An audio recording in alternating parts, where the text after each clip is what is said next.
My name is Daniel Medina. I'm a negotiation and conflict resolution student here at Columbia University, and it's a pleasure to welcome you here to this conversation that we are having with President Santos around the Open Library of the Colombian Peace Process, the English version of the Open Library. President Santos, it's a real pleasure and honor to welcome you to the NECR community here. I just want to start with some brief remarks, some introductory brief remarks.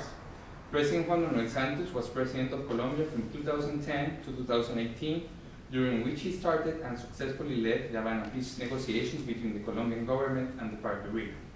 President Santos was awarded the Nobel Peace Prize in 2016 for his efforts in bringing the 50-year-long civil war to an end, a war that has brought 9 million victims and 200,000 deaths to the country.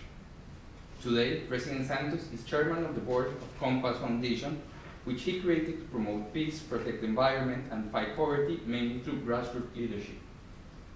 He is also part of the Elders and the Global Commission of Drug Policy, as well as member of the board of the International Crisis Group and the Wildlife Conservation Society.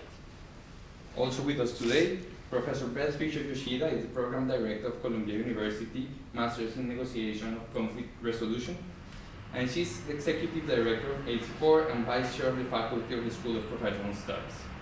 Professor Fisher-Yoshida is also directing the Youth Peace and Security Program, which is working to leverage youth leadership in Medellin, Colombia.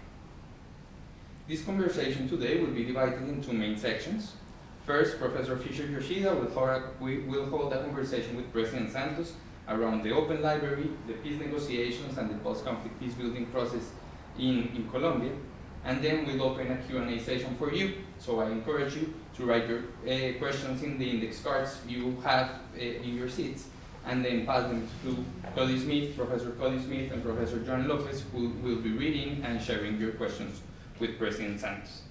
I also want to thank the NECR program for making this event possible, also the Compass Foundation, and of course Cody and John, who also helped us organizing this event. Thank you very much and enjoy the conversation. Thank you, Daniel.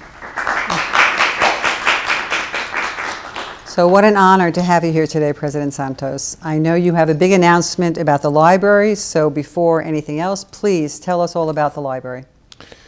Thank you very much, and thank you for inviting me, and thank you all for being here present. The announcement is simply that we want to present to you what we call the Open Library of the Colombian Peace Process.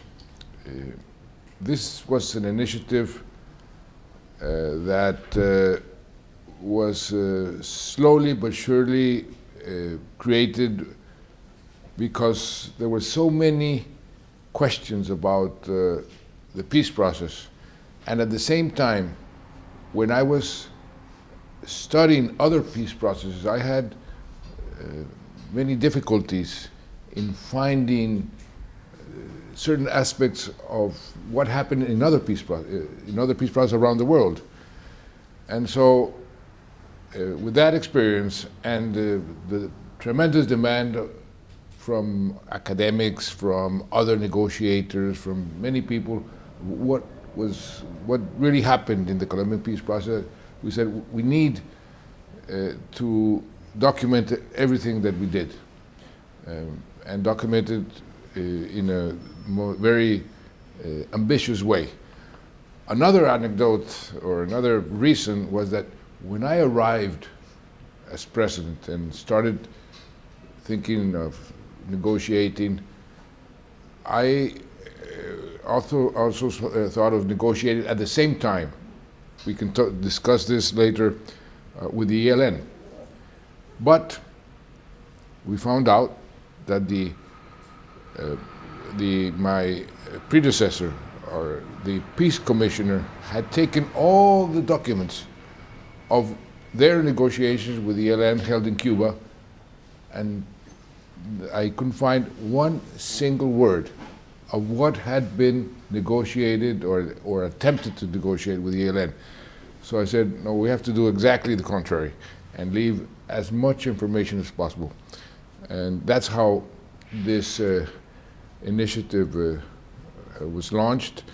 Then we made a very conscientious effort to bring the people who participated in the documentation of the former peace process, and then many people who participated indirectly, and we started adding documents and documents and documents, and right now we have more than almost 5,000 documents. And we also talked to the technical people experts in programming, to create an online library which was of easy access. So it's open to everybody. You can get in and try to find out everything there is to find out about the peace process. And the other main reason is that the demand for the information came because the peace process was very unique peace process. We did not have the difficulties, for example, in the Northern Ireland peace process of religious sort of confrontation. We did not have a territorial confrontation. It's not like the Palestinian or Israeli peace process. But we had a conflict that lasted more than 50 years. And as I mentioned earlier, what I did was try to find out not only what could be applicable to the Colombian peace process, because something that I learned many things during this peace process. One of the things I learned is that every peace process has its own conditions, its own rules, if you may say so. You cannot sort of translate one formula from one peace process to another. So what I tried to do is what is applicable to the Colombian peace process from other peace processes, the Northern Ireland, the Israeli-Palestine, the Salvadorians, the Sri Lanka, the Rwanda. And also I studied very well with the information that we had, why did my predecessors failed? They all of them tried to negotiate peace with the FARC, and that was not possible. So that was very important, and I think this is a very important piece of information for future peace processes in the Colombian case. And why do I say it's unique? Because there are many unique, for the first time, things that happened in Colombia in the peace process. I would mention some of them. It's the first successful peace process that was negotiated under the umbrella of the Rome Statute. Never before had that been done. It's the first peace process that puts the rights of the victims in the heart of the negotiation. The rights, they're specified, the rights to justice, to reparations, to the truth, very important, and to non-repetition. It's the first peace process where the two parties in conflict get together and create a special tribunal to judge the most responsible of war crimes and crimes against humanity, and then submit to it. That had never happened before. Usually some international body came, or an outsider, but that the two parties create a special tribunal, that's also very unique. The special tribunal as such was also a unique aspect of the Colombian peace process. We created a system where there's a tribunal, but there's also a peace commission. The truth is extremely important. I learned that also from two experiences. One, a anecdote that happened in 1996 when I gave Nelson Mandela the chair of the 8th UNCTAD, United Nations Conference for Trade and Development. I was the chair. Mandela was elected as chair of the 9th. I went to South Africa. I turned on the television, and suddenly I saw a surreal, real-life program in the South African television.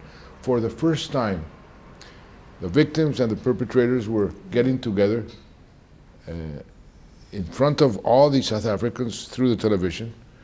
And I was seeing that, and some of them screamed at each other, others embraced, others cried. And that afternoon, I asked Mandela, what is this? And he explained to me in a very long conversation.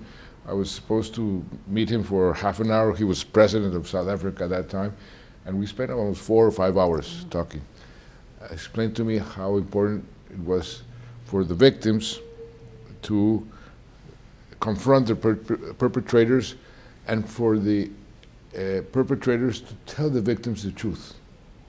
And I confirmed that when I started the negotiations. A former professor that I had in Harvard went and visited me and said, President Santos, you took a very difficult path. I imagine many people had advised you not to take it because all your predecessors failed. You are very popular because you are a war hero, and when you sit down, you're going to see how difficult it is to make peace, and you're going to feel very lonely. And I advise you to talk to the victims, to get re-energized. And I did that. And I started talking to the victims almost once a week.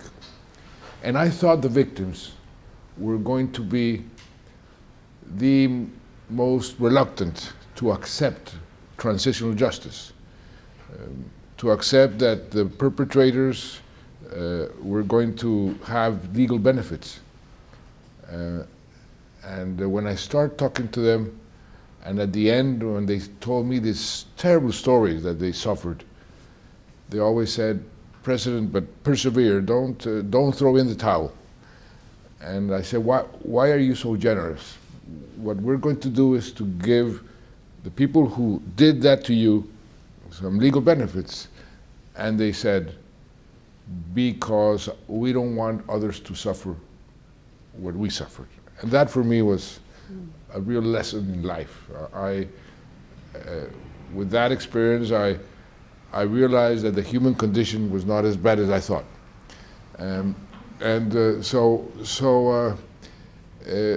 Experiences of those types were important in order to have this very unique peace process, which, as all peace processes, you all know this, has two sort of phases. The peacemaking, what they call the DDR, disarmament, demobilization, and reintegration, and peace building, the reconciliation, which is much more difficult. Right. Because there you have to heal the wounds of 50 years of war, and that takes time, that takes a lot of patience, and it's much more difficult. That's where we are now, after 5 years of signing the agreement. Right. But what we wanted to do with this library was to give all the information that was available. We are still collecting information, anecdotes. We have the notes of the guerrillas, that even the messages that they sent to their commanders in the jungle during the negotiation.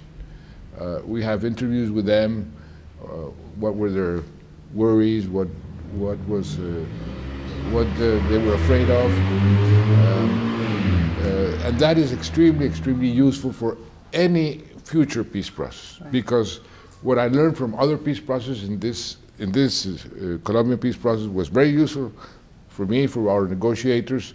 So what we thought was that if we collect as much information as possible for others to use, and again, I want to reiterate, not everything is applicable to other peace processes. It's unique also to Colombia and to the relations that we were able to develop with the guerrillas and our legal system, because this peace process had not only the Rome Statute as its umbrella, but my red lines were we cannot negotiate anything that goes against our own constitution,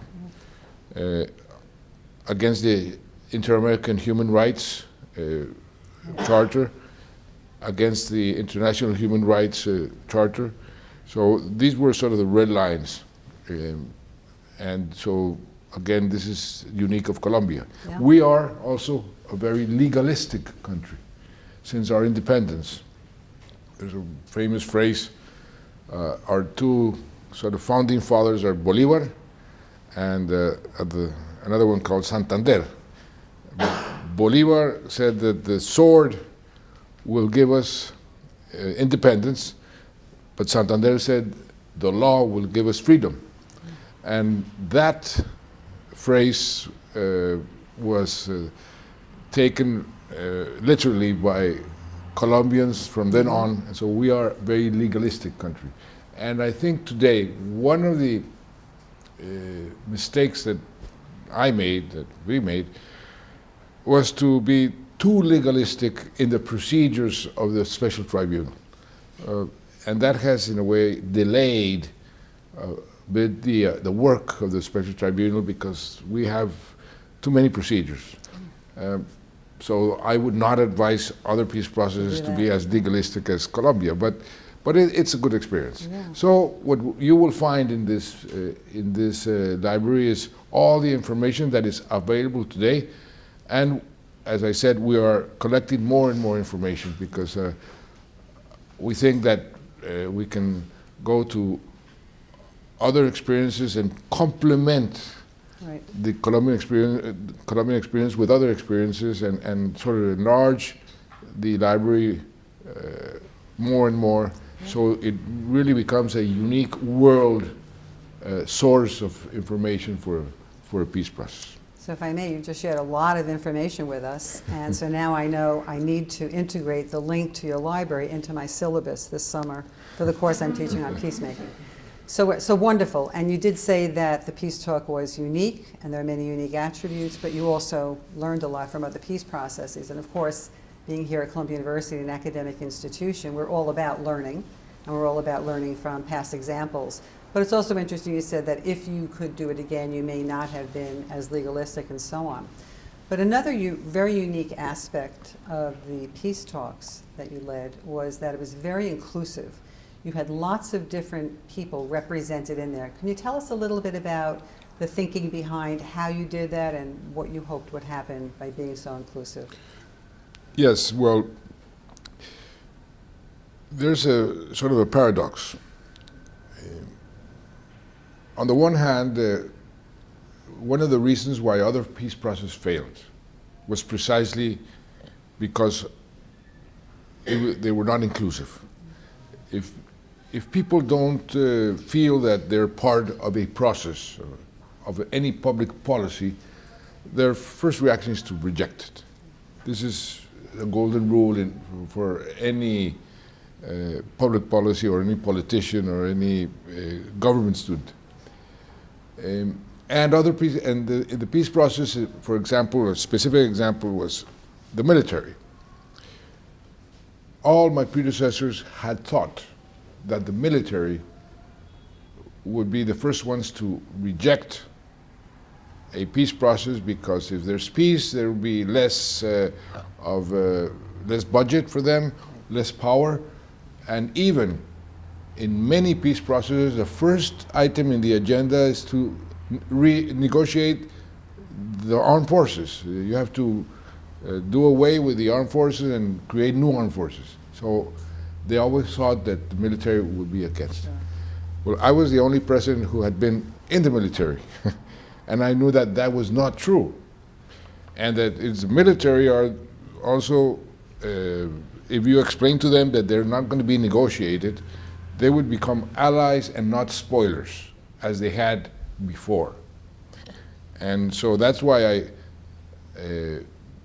put in the negotiating team probably the two most, at that time, most popular generals, one of the army and one of the police, as negotiators, and to bring them in. But not only the military. We wanted to negotiate something way beyond the traditional DDR, where what many peace processes around the world is simply you disarm, you demobilize, and you reintegrate into society, and we give you an amnesty, and most of them don't have a special tribunal. But we wanted to go much further. And so we wanted, in a way, to take the opportunity to correct many of the structural problems that Colombia has had since our independence, which at the same time facilitated the negotiation. Like, for example, the FARC was born in the rural areas. It's a rural peasant revolutionary guerrilla.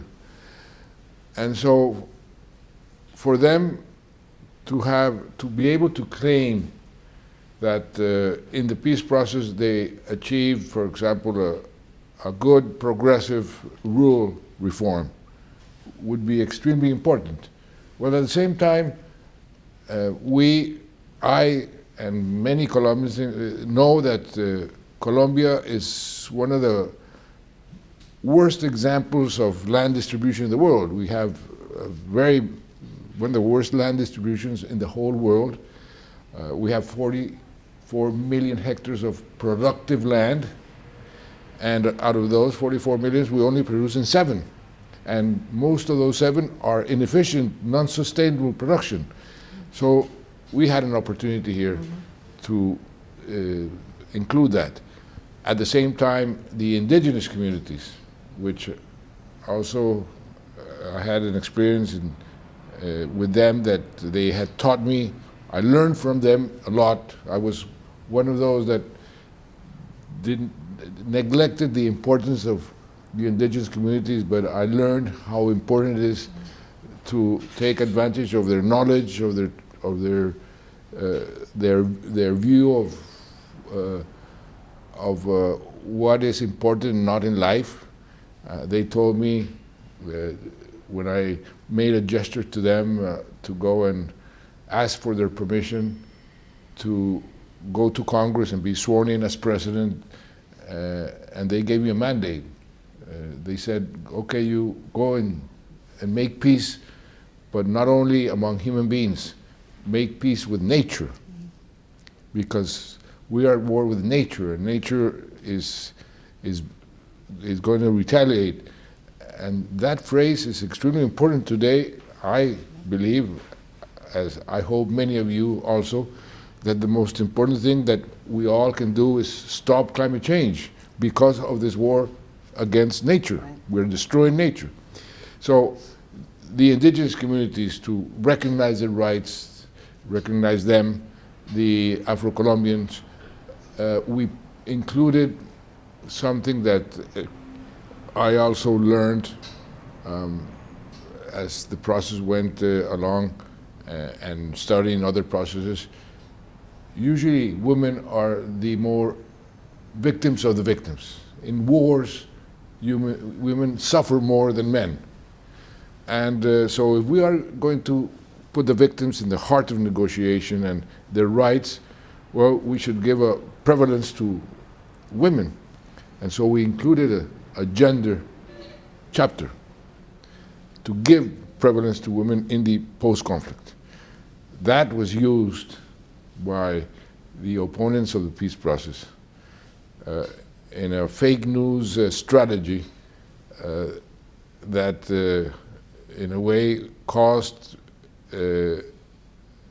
me the referendum. We lost the referendum because a attorney general at that time, very conservative. He was well known because he liked to burn books, and In the library. and he said, "Oh, this peace process is going to destroy the Colombian family," and because there is a gender chapter which has hidden the ideology of gender, which is going to destroy the Colombian family. And the priests of the Catholic Church and the pastors of the evangelical churches believed him, and they started campaigning against the peace process. A week before the referendum, the people came to me. They're saying vote no all around Colombia, in the churches and in the evangelical meetings. And I said, why? Well, after the peace process, after the referendum, I renegotiated. Thank God that the Constitutional Court had said when they approved the referendum, which was not a normal procedure in the Colombian Constitution, when they approved the referendum, they said if the referendum is lost, you cannot make a second referendum. You have to use the traditional established constitutional procedures, which is go to Congress. So, and that's what I did. I renegotiated the agreement. I said to the no leaders, the leaders of the no vote, what is it that you don't like? They made a list of 50 different aspects of, and we renegotiated 47, 48 of them. But during the negotiation, I summoned to my office the Catholic Church and the Evangelical Church, and I said, listen, change whatever you want in order for you to be happy with the words that are in the agreement about this destruction of the Colombian families. And the Cardinal of the Colombian Church, Rubén Salazar was his name, said, I'm sorry, Mr. President, we don't have to change anything. And we come here to say we are very sorry. We believe the Attorney General, and there's nothing to change. Well, we made a poll among the people who had voted no. 35% of them voted no because of this. So, very important lesson, don't make referendums. Is that really the lesson? So, just one more question I'll ask before we open it up to the audience, and that is, okay, so you went through a phenomenal process after many years. You have your library with all the documentation. Any other reflections you have about the whole implementation process now that we're 5 years later? Yes, I think we have learned a lot about implementation because we're going through a difficult moment because the current government was not very friendly with the peace process. They had tried to, to derail the peace process. They couldn't. Then stop it. They couldn't because, and this is important, a very important point, we shielded the peace process constitutionally and politically. And one of the most important aspects of this peace process was the support that we still have of the international community. So we had a constitutional shield, a political shield. Many of the protests that the current government has had in the streets is because of the non-implementation of certain aspects of the peace process. But as important or more has been the pressure of the international community to implement the accord, the peace process, the peace agreement. And this is extremely important to have, and we have followed, monitored the implementation. We even have a special body called the Kroc Institute. It's an institute in the University of Notre Dame whose expertise is following peace process around the world. They have a matrix of this peace process has been implemented by 100%, this one by 10%, and so they follow. They give a report every 3 months, and also in the Security Council of the United Nations, the same thing. Every 3 months, there's a report of how the peace process is developing and is being implemented.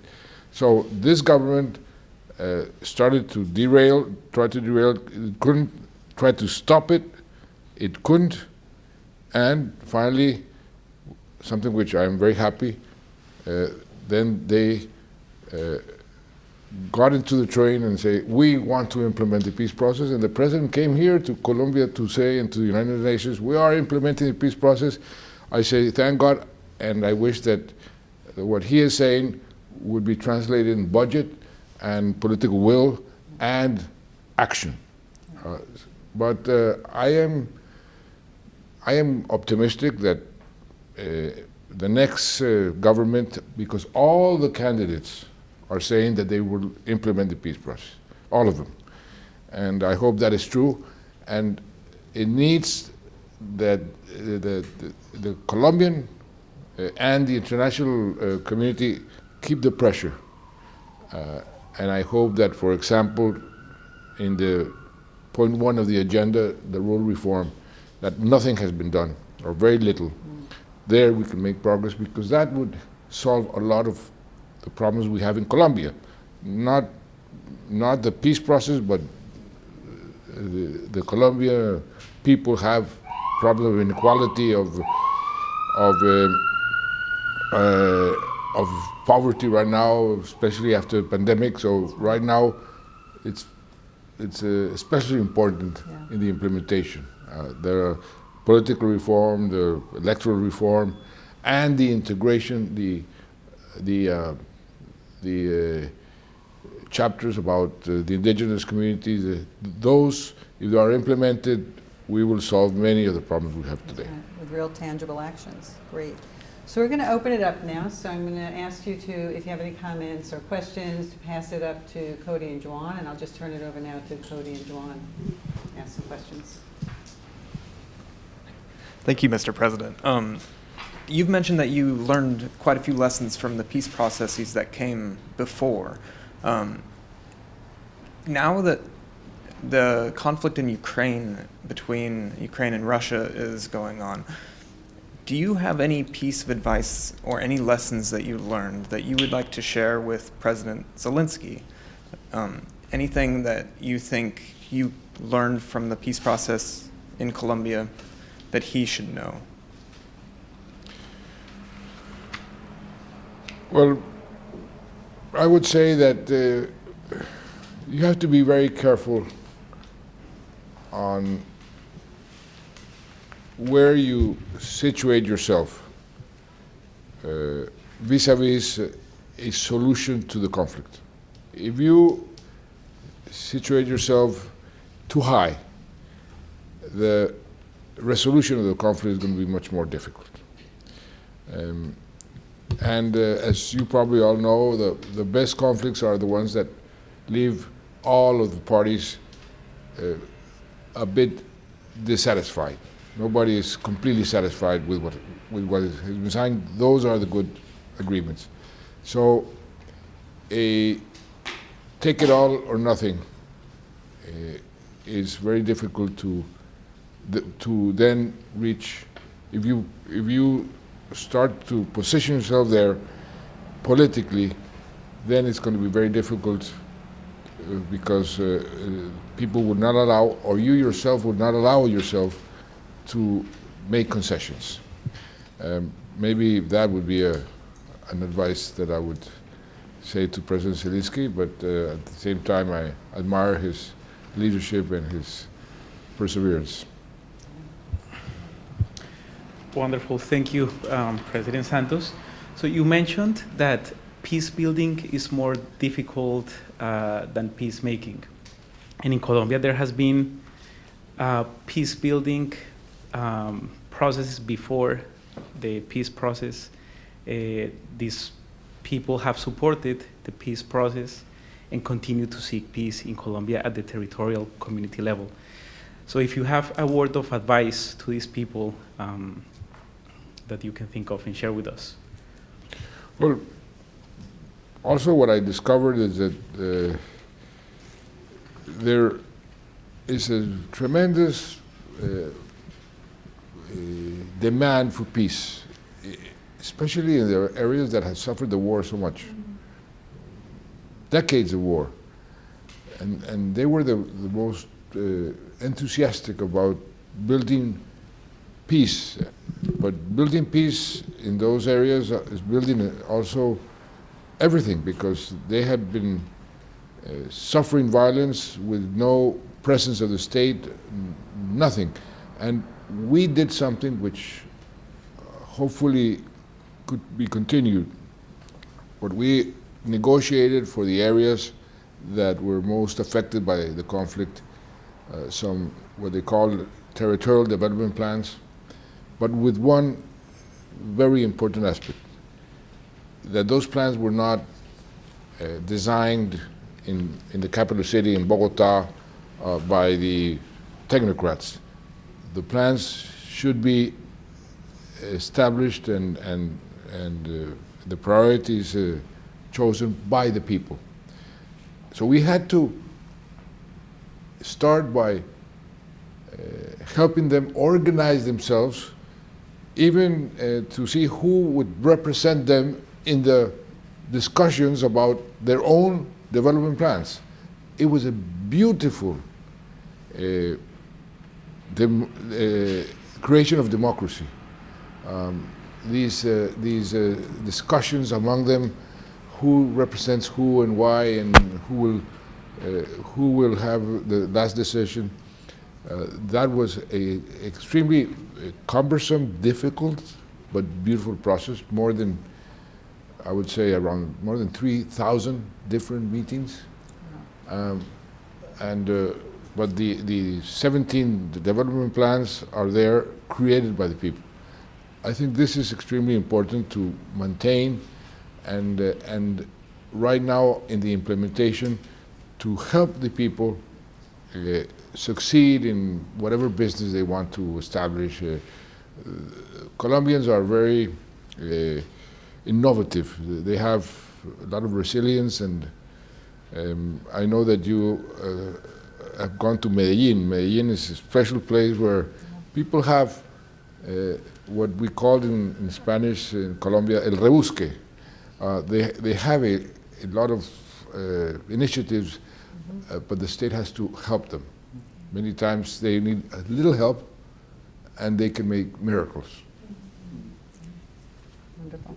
Thank you. We have a question from the audience here.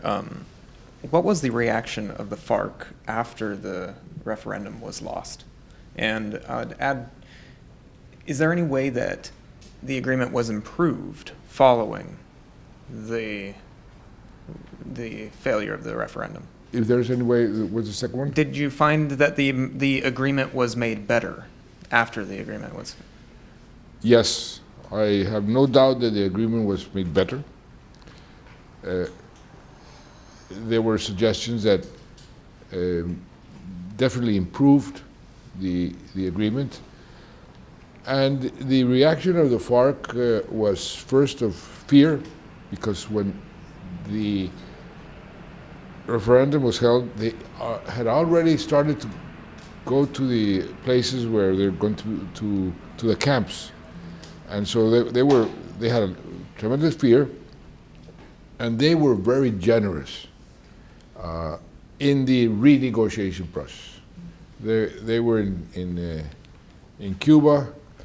I sent my two top negotiators, De la Calle and Sergio Jaramillo, to Cuba, and we started renegotiating, and I was surprised of how flexible and generous the FARC were in incorporating the changes that we made. So yes. They were already invested in it a lot. So what lessons have you considered in hindsight, I guess, regarding the communication and pedagogy of the peace agreements before and today on peace building and reconciliation? So the role of media and communication. This is a very important question. I come from the world of journalism, and there's no magic formula. We agreed with the FARC that we would be very, very sort of secretive. And I forced a dual procedure. This was a negotiation strategy. They wanted a ceasefire. I said no. No ceasefire, because I had learned that they always use a ceasefire to get more political space, more political power, and even get more military power. Since we had achieved one of the conditions that I had discovered was necessary for a successful peace process, which was tilt the military balance of power in the favor of the state, I said no ceasefire.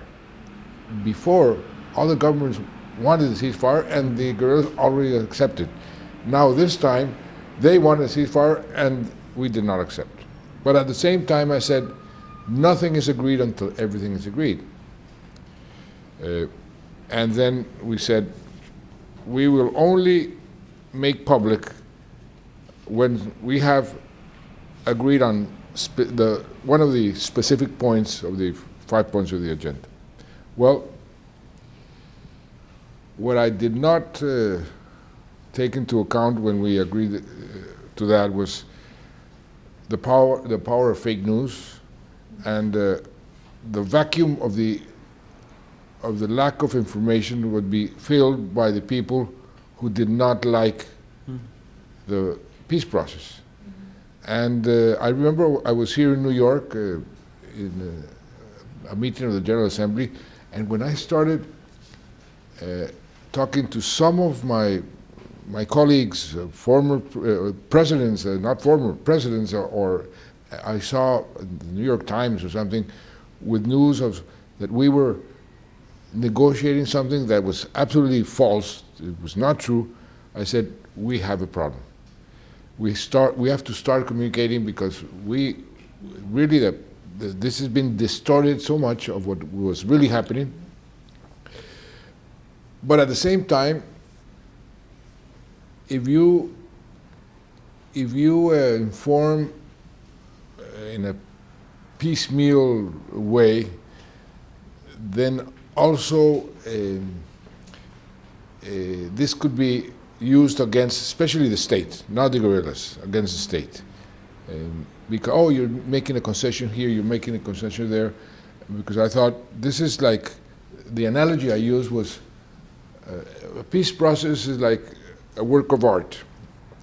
The artist never like the person or the museum who's going to buy this work of art to see it when it's half made. They want to see it when it's full, because then they can explain the work of art. Well, I was dreaming that the peace process would be the same. I would be able to explain, but when all of it is negotiated, and that's why I said nothing's agreed until everything's agreed. But I had to submit to reality.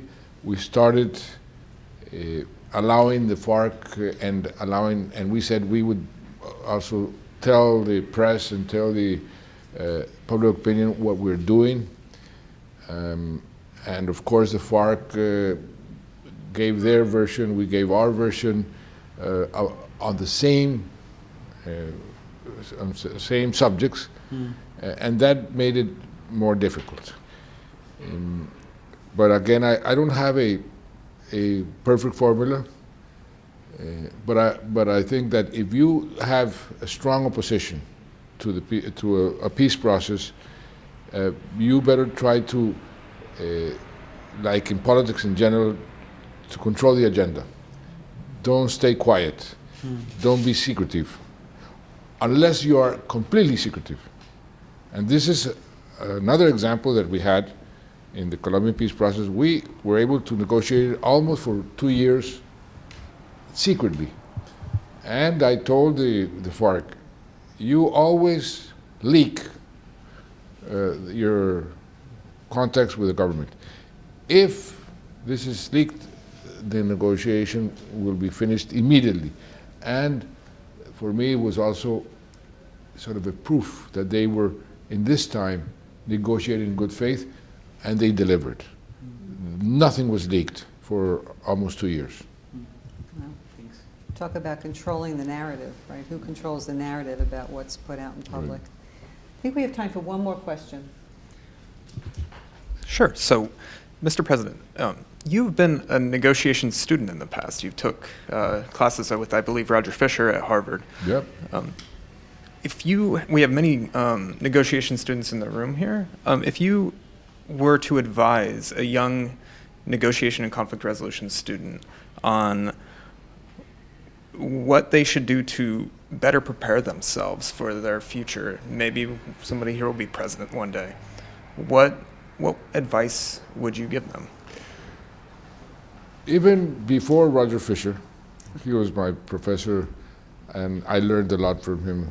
I was his monitor also, and we made a case about multilateral negotiations, because I came from the International Coffee Organization. I was a representative of Colombia in the International Coffee Organization.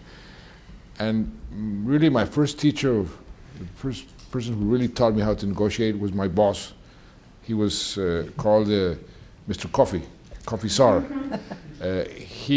We had to negotiate the prices and the quotas of every single coffee producing country with the consumers every year. And that was very difficult. And Colombia and Brazil, this was an organization of the United Nations, but it was not one country, one vote. It was according to how much coffee you exported or you produced. And between Colombia and Brazil, we had more than 50%. So we controlled how much coffee and at what price, 68 producing countries, and we had to negotiate with the consuming countries, the United States, with Europe. And so there's a lot of negotiation, and this Mr. Coffee, I was very young, I was 23 years when I started to teach me. First thing he taught me was something that I'm sure all of you know, that you have to be able to put yourselves in the shoes of the person you're negotiating with. Understand and study and know their story, why their fears, their expectations, and what is it exactly that they would want. This is extremely important. Another thing that he told me was humility. Never think that you have all the questions, all the answers to the dilemmas. Many people, or even people you're negotiating with, might know better than you. So be open to accept from even the people you're negotiating with something that might improve the agreement. Have very clear, and this is textbook negotiation, and that was Roger Fisher, very clear the alternative to a non-agreement. What is the cost?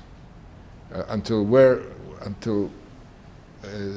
when and how are you going to make concessions, and what is the cost of non-making them? And also, it's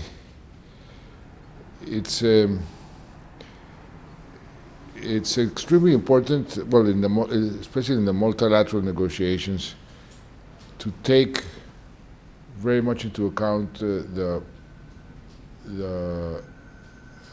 interest of the small countries. And in negotiation, to the interest of the people you think are not important. They are important. And be very patient. that is another. You have to be very patient. I remember that my Brazilian colleague, he was from the Brazilian diplomatic corps, the Itamaraty. They're very good diplomats, very good negotiators. And he was an actor. I called him Robert Redford. He made all kinds of acting. And my boss, when he saw him, said, "No, don't do that. Don't act. They will always discover you. Be yourself. If you're mad, okay, express that you're mad. But don't act as if you're mad if you're not mad." Well, that's all the time we have today. Thank you so much for your generosity. I just wanted to, in appreciation, if I may, give you a copy of a book that my co-author and I, Juan, wrote about the peace processes that we've worked with in communities on the ground in Medellin, and we're very proud of that, and I want you to have a copy. And I have my thank book. you. I have my reading to do. Thank you so much. Thank you so much. Thank you. Thank you so much. Well, thank you.